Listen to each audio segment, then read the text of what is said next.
अच्छा, इस तरह की प्रेस कॉन्फ्रेंस, इस तरह के तीखे बयान कभी पाकिस्तान को लेकर दिए जाते थे। खुद ट्रूडो ने सोचा नहीं होगा कि उनका एक गैर जिम्मेदाराना बयान दो देशों के रिश्तों को इस मोड़ पर लाके खड़ा कर देगा। आज विदेश मंत्रालय ने यह भी बताया कि भारत ने कनाडा के नागरिकों के लिए जो वीजा सर्विस थी उसको सस्पेंड कर दिया है। ये क्यों कहा गया?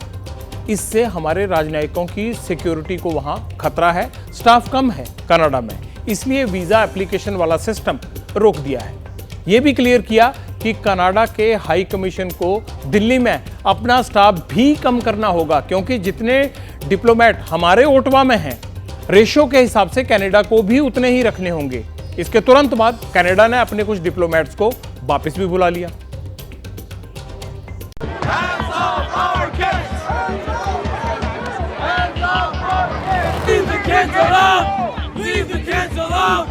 देखते ही देखते कनाडा की राजधानी ओटावा प्रोटेस्ट का नया सेंटर बन गई। प्रदर्शन खालिस्तानी समर्थकों का नहीं, ट्रूडो सरकार के खिलाफ कनाडा के नागरिकों का है।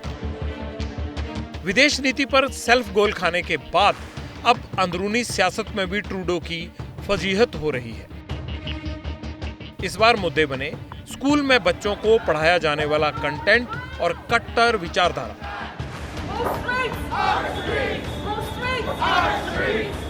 कनाडा में #1 million March for children trend हुआ। वहां विरोधी इसे मुद्दा बना रहे हैं, मगर जस्टिन ट्रूडो किसी और ही लाइन और लेंथ पर बैटिंग करते दिखे। So we need to be 100% clear about what is happening right now. A permanent member of this Security Council, Russia, has launched and continues to wage an illegal war. आग घर में लगी है और धुआं दूसरों का दिखता है। यही ट्रूडो के साथ हुआ। बिना तथ्य और सत्य जांचे संसद में बयान दिया, भारत पर खालिस्तानी आतंकवादी की हत्या का इल्जाम लगाया। उम्मीद थी बाकी मुल्क साथ खड़ा होगा, लेकिन उल्टा घर में ही घिर गए ट्रूडो। फिर अमेरिका, ब्रिटेन, ऑस्ट्रेलिया का नपातुला बयान आया। किसी ने ट्रूडो के बयान का खुले तौर पर समर्थन नहीं किया। हाँ, इस बीच खालिस्तानियों की धमकियां और तेज हो गई। I've heard from many Hindu Canadians who are fearful after this targeted attack.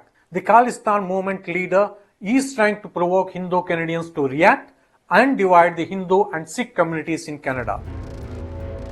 जब पानी सिर के ऊपर से बहने लगा तो भारत ने डिप्लोमेटिक मिसाइल दागने का फैसला किया। पहले राजनयिक को निकाला, फिर एडवाइजरी जारी की और अब भारत ने कनाडा के नागरिकों के वीजा पर रोक लगा दी। अगले आदेश तक कनाडा के निवासी भारत नहीं आ सकेंगे।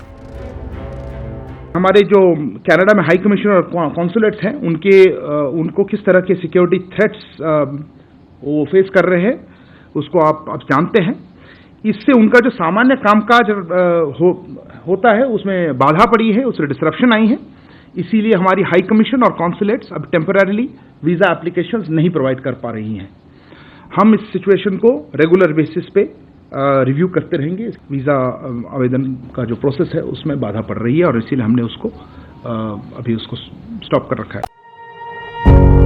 पत्रकारिता कोई इमोशन नहीं है, ना अपना कोई ज्ञान देना है और ना कोई विचार थोपना है। पत्रकारिता क्या है? पत्रकारिता का मतलब है सही जानकारी इकट्ठा करना और तथ्य बताना। पत्रकारिता आज जितने महत्वपूर्ण दौर में है, शायद पहले नहीं थी। इस दौर से निकलने के लिए सिर्फ सच दिखाने की जरूरत है, वो सच जो आपके हित को आगे रखे। इसलिए अब रात 9 बजे प्राइम टाइम नहीं होगा, ये आपका टाइम है। जगविंदर पटियाल के साथ देखिए पब्लिक इंटरेस्ट, सोमवार से शुक्रवार रात 9 बजे सिर्फ एबीपी न्यूज पर। एबीपी न्यूज आपको रखे आगे।